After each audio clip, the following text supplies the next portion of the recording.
Jésus est la réponse au monde d'aujourd'hui. Il est le chemin, la vérité et la vie. Que le Seigneur te bénisse ce matin. Nous revoilà encore à notre méditation matinale et j'aimerais que la faveur et la grâce du Seigneur te bénissent depuis ta maison. Bon réveil à toi et j'aimerais t'inviter ce matin à partager une pensée du Seigneur. La pensée est la suivante: tu n'es pas seul. Oui, tu n'es pas seul, car l'Éternel demeure avec toi. Et nous allons lire ensemble Exode chapitre 13, le verset 21 au verset 22.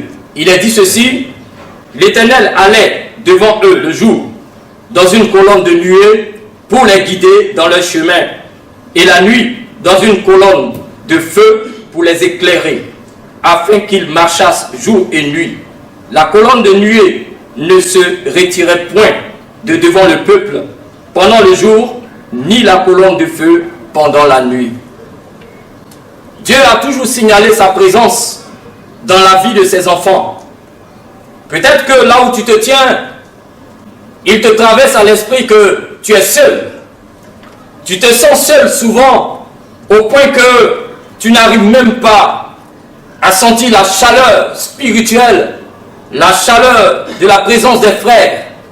Car ces périodes que nous traversons sont des périodes d'inactivité de l'Église. Et à cet effet, chacun se retrouve dans sa maison. Et là où tu te tiens, il t'est difficile souvent même de prier. Il t'est difficile souvent de méditer. Il t'est difficile de sentir la présence de Dieu. Dieu te dit ce matin, tu n'es pas seul. Voici un contexte dans lequel Israël, qui a connu l'esclavage en Égypte, sera délivré par la main souveraine et puissante de Dieu. Et cette main va donner l'occasion à Moïse de pouvoir guider le peuple de Dieu dans le désert. Bien-aimés, pendant que ce peuple se retrouvait dans le désert, le Seigneur va marquer sa présence en se dressant comme une colonne devant ce peuple.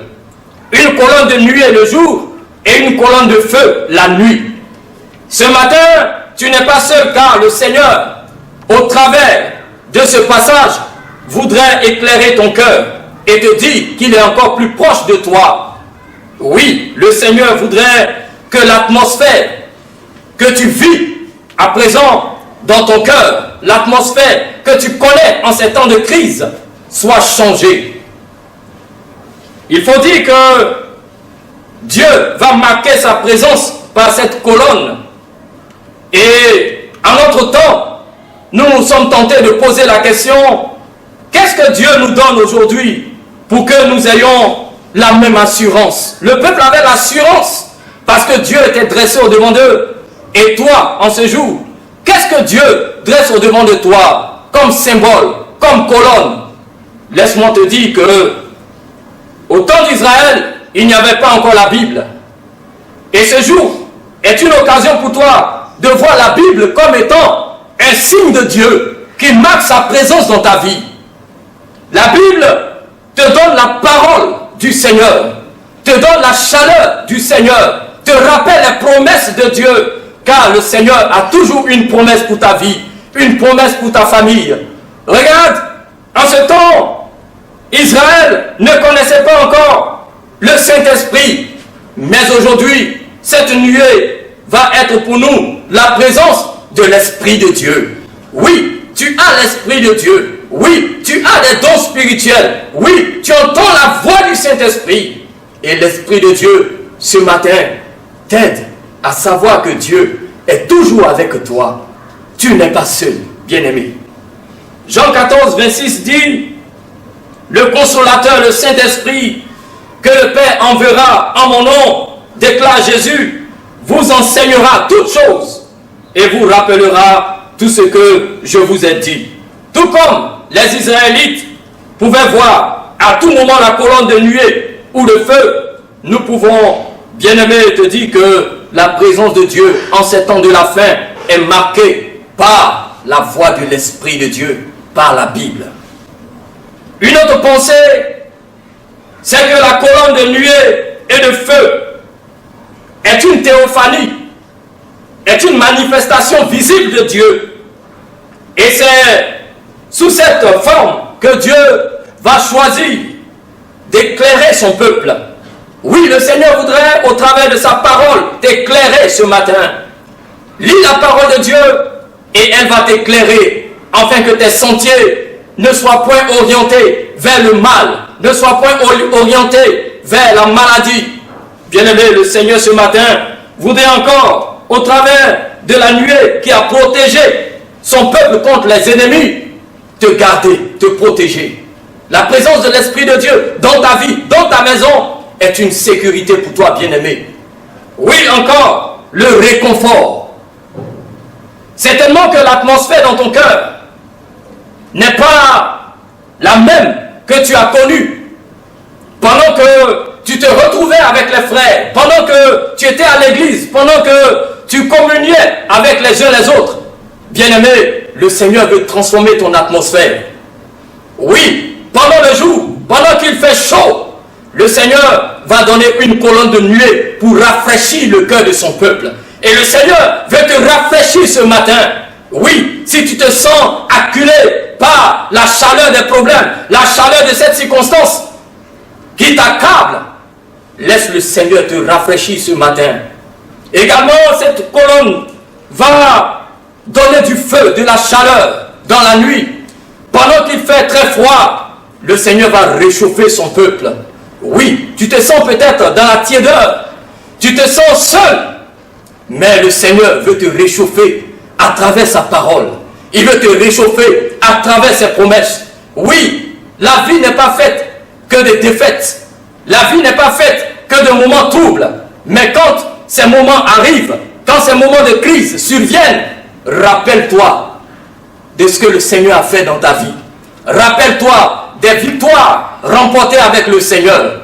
Et en te rappelant de ces victoires, le Seigneur continuera de réchauffer ton cœur. Bien-aimé, ce matin, j'aimerais que tu puisses savoir que si les difficultés brûlantes de cette crise veulent te consumer, tu as recours au Seigneur, car il est avec toi. Si la température glaciale de ce temps d'inactivité collective de l'Église te refroidit, sois réchauffé par la chaleur réconfortante de la parole de Dieu. Dieu te dit ce matin qu'il est avec toi. Dieu ne dit pas qu'il t'a abandonné, il est avec toi et il demeure toujours avec toi. Ne promène donc pas des regards inquiets, car Jean 14 nous dit que votre cœur ne se trouble point. Signalons que la nuée va accompagner le peuple tout au long du désert jusqu'à ce qu'il entre dans la terre promise. Et après quoi, le Seigneur va toujours se présenter à son peuple sous la forme de nuée et le feu ne va point manquer. En ces temps de crise, que la parole de Dieu, que le Saint-Esprit t'apporte un rafraîchissement et que tu demeures toujours dans la joie, car tu n'es pas seul. Le Seigneur est avec toi. Sois béni en cette journée. Amen. Nous allons donc prier pour la circonstance et demander que le Seigneur, qui lit l'état de ton cœur, qui sait combien de fois tu es troublé, vienne t'apporter la chaleur qui convient, afin que tu sois réchauffé dans ton âme, que tu sois rafraîchi et que tu sois toujours debout dans la prière, dans la méditation et que ta foi ne défaille point. Prions ensemble. Seigneur, nous te bénissons.